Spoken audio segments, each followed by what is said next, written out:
About a year ago, I made a video about a product that isn't a guitar at all, but was pretty fun to play with. This thing, the Enya Cyber G.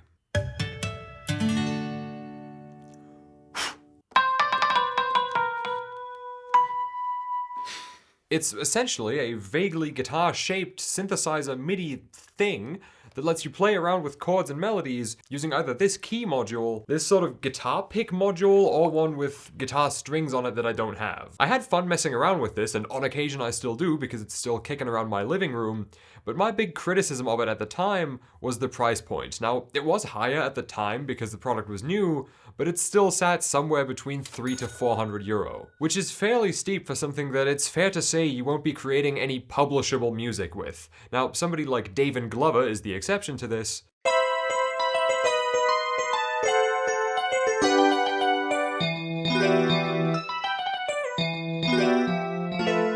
But generally, you know what I'm talking about. This isn't a tool to create actual music with that's gonna end up being listened to. To me, what the Cyber G is what the Aero guitar was trying to be, but failed because they marketed it as a replacement for the guitar instead. But a few days ago, Enya came out with something new. Now, they are usually known for making actual guitars with built-in smart features like speakers or amp sims, and you've seen me play those a million times. But this new product is a twist on the Cyber G that I think finally makes the product what it was always supposed to be.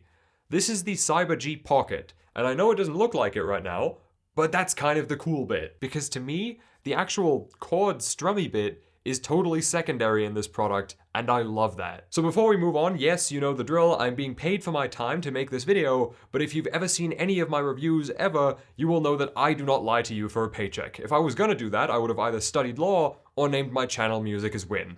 So where was I? Right, so in its folded up state, the Cyber G Pocket kind of just looks like a Bluetooth speaker. Any guesses as to why that is? Right, you might be onto something there. It is a Bluetooth speaker. This smaller, way more affordable version of the original Cyber G serves as a Bluetooth music speaker when folded up and not in use. And that solves the entire issue of the first one, that it's not really useful for creating actual publishable music, so you're kind of just buying an expensive toy. Totally fine if you have a couple hundred to spend on a toy. Lord knows I have many friends who've spent way more on Pokemon or Magic the Gathering cards, but not attainable for everybody. This version is 200 euro, and I'm gonna try my best to show you how the speaker sounds later, or at least to compare it to my current go-to, which is about 110 euro, and it's the JBL Flip 7. But first, let's get into the actual guitar bit of it, if you will. So when unfolded, this thing works just like its big brother, except it only has the guitar pick module that you saw a second ago. Having the interchangeable modules on this one is kind of cool, I suppose, but only if you know how to play keys, or especially if you're like a guitar player, but I have no idea how to do that. So I've kind of just been using the keyboard module as a portable USB-C MIDI keyboard for when I'm traveling, because I don't want to bring the big one. But the mini version just has this guitar pick interface, kind of like a Guitar Hero controller, that triggers the note or the chord that you're currently touching on the pad. It's very rudimentary, but that's why I'm saying this isn't a real instrument. This is a music theory practice tool, or something to just sit on the couch with, noodle some chords, and hum a melody along with. Music to my ears. It's got a few different synth sounds, acoustic guitar,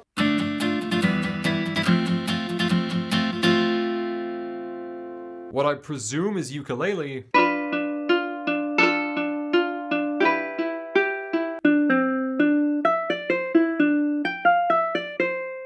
organ,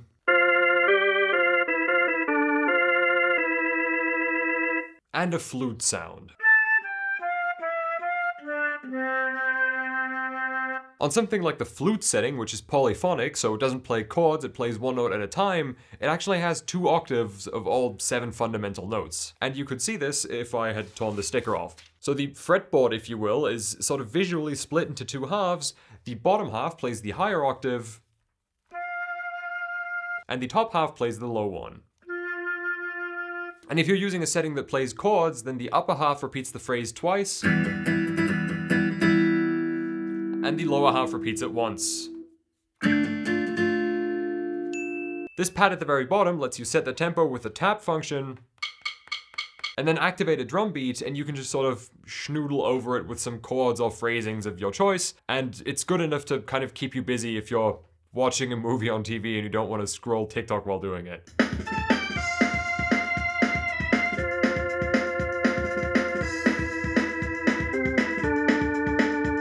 I'm not gonna go too deep into demoing that, because if you want that, then you can just go watch my review of the actual Cyber-G or anybody else's review of that thing, and you'll see it. But now for the speaker.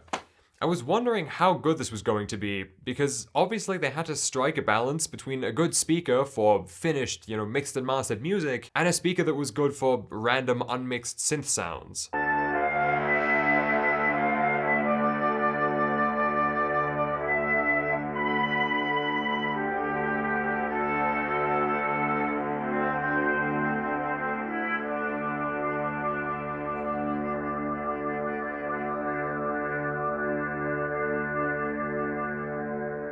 So I'm just gonna put it in the Cyber-G bum bag that it comes in, by the way, which is the greatest thing I've ever seen. And we're gonna head up to the living room and see how the speaker holds up. And yes, I'm gonna have to just kind of wing it using camera or iPhone audio at best. There's no really great way for me to showcase a consumer-grade, non-professional Bluetooth speaker to you. Because at the end of the day, even if I recorded it using my $3,000 shotgun mic, it is just going to sound like your iPhone or AirPods or Samsung Smart Fridge speakers, whatever you're watching this video on. And since I'm not gonna demo a speaker using some bullshit royalty-free music off of Audio Jungle, I'm gonna sacrifice the ad revenue from this video and use actual music to demo it, because that's what you'll be playing on it. Right, so for this experiment, I have both speakers, the Enya Cyber-G Pocket and the JBL, just a couple feet away off to the right. And I'm just going to be playing a few songs off of Spotify on each one. The camera is going to be recording the audio, and then I have my iPad over there recording perhaps a more neutral audio with a slightly better microphone. And I'm going to move through a couple genres here just to see what it does best. So obviously, let's start off with some metal.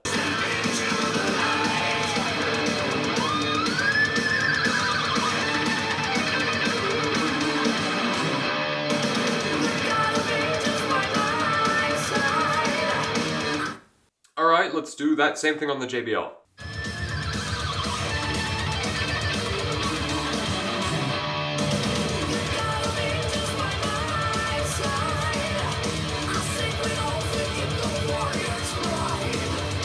Alright, that was slightly better, a bit more mid-range in there, which made the thing sound a bit fuller. But I noticed that because I'm doing a A-B shootout here, and I feel like if this was just a party speaker or something, like if I just had a couple people over and this was playing on the table, nobody would complain, especially because there wouldn't be a direct A-B. Let's go with another metal song. Let's go with some Seven Dust. I'll start off with the JBL this time.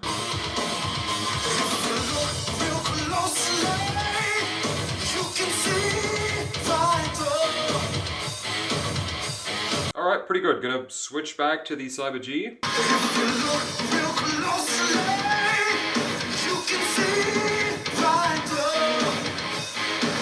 That definitely just sounds like a very compressed audio file. It doesn't sound super defined or crisp like it did on the JBL. But that's enough metal for now. So I'm gonna play some Sade, and we're gonna see how this thing can handle some good bass. And then after, we're gonna move on to some hip hop and see how it can handle some real good bass. There must have been an angel by my side. Something heavenly led me to you. Look at the sky. There's not too much going on in a Sade song, obviously. There's no crazy China cymbals or whatever. But what I was going for was how clear and crisp the bass sound was gonna be, because bass is a super, super prominent instrument in these songs. Something heavenly led me to you. Yeah. Look at the Much sky. more defined. It's the color of love. Alright, so the through line here seems to be that everything is obviously way more defined on the JBL, but we're talking like a consumer-grade Bluetooth speaker here that's probably not going to be used to do any critical listening. I quite enjoyed the Sade song on the Cyber-G, I'm not going to lie. Like, I didn't love listening to metal on it, but something more relaxing, like music that I'm actually going to have on in an Airbnb on vacation, I could see it. Alright, we're going to do the big stupid test now and just go for some hip-hop, so here is the JBL.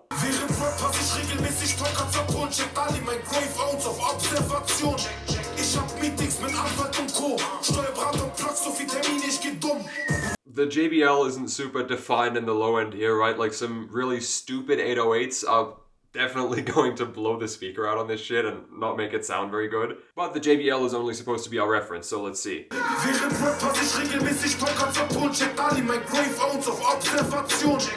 I was about the same, I'm not gonna lie. There really wasn't that big of a difference between those two with like artificial bass. What I really wanted to see with the Sade song was how it handled some nice, clean, not overdriven, regular bass. And I think it did quite well at that. However, no consumer grade Bluetooth speaker this size is gonna make really artificial 808 bass sound incredible. If you want that to sound halfway decent, you're gonna need something along the lines of like a JBL Charge, which is considerably larger and also twice the price. But that sound was definitely nothing to write home about on either of those speakers. So obviously the verdict for which speaker is generally better suited for listening to a lot of music is very clear, and it's this one. But at the end of the day, which one you choose is gonna come down to whether you would like to have something like this with you on vacation and just kind of sit on the couch and noodle a little bit. It might seem like a kid's toy at first, but that's why I showed the video of David Glover earlier, because some people have really managed to like tie this into a real musical application and make some fun stuff with it. What I said about the Cyber G in my initial video still holds up. It's a fun toy to play around with, and if you're skilled enough at creating music with your computer instead of just real analog instruments, then there might even be some practical application for it in that way. But the big one is useless if you aren't trying to do that one thing. If you're not trying to just jam along with some synth sounds to a pre-programmed drum track, then it's kind of just a big hunk of plastic with a detachable MIDI keyboard on it. With the Pocket version, not only do you pay like 40% less and keep most of the functionality, but it also has a use case if you're not trying to use it as a guitar toy right now. Think of it like this. The big one is kind of like a landline phone. Not super portable, and it only has one application, phone calls. The small one is like a smartphone. It fits in your bag, and if you don't want to use it for phone calls right now, then you can also use it for other stuff. I'm very much the kind of person who brings a Bluetooth speaker on vacation, especially if I have like an Airbnb to myself or something, and this is definitely gonna become my new travel speaker, because if I'm not currently using it as a speaker, I can also just sit on the couch and noodle with it while watching some TV. And I'm willing to sacrifice like the 10 or 15% in sound quality that I'm losing over just using my JBL speaker, because it's not like any speaker about this size is going to be super incredible. I also forgot to mention that most of what I use a Bluetooth speaker for in my day-to-day life is podcasts, and detailed audio quality doesn't matter nearly as much with podcasts as it does with music, obviously. Like, yeah, the sound on this isn't as immersive as if I was using something specifically only made to be a Bluetooth music speaker, but I'd be lying if I said the JBL Flip 7 was like professional grade. It's just meant to be fun and sound good enough and be loud enough that a room full of people can hear and enjoy the music. And that this definitely accomplishes. So if you're interested in getting one of these, then there are affiliate links in the video description as always. Thank you to Enya for making the video possible and for giving me a new travel speaker. And I'm now gonna go apply all of these stickers to it that also came with it for some reason. I'll see you in the next one.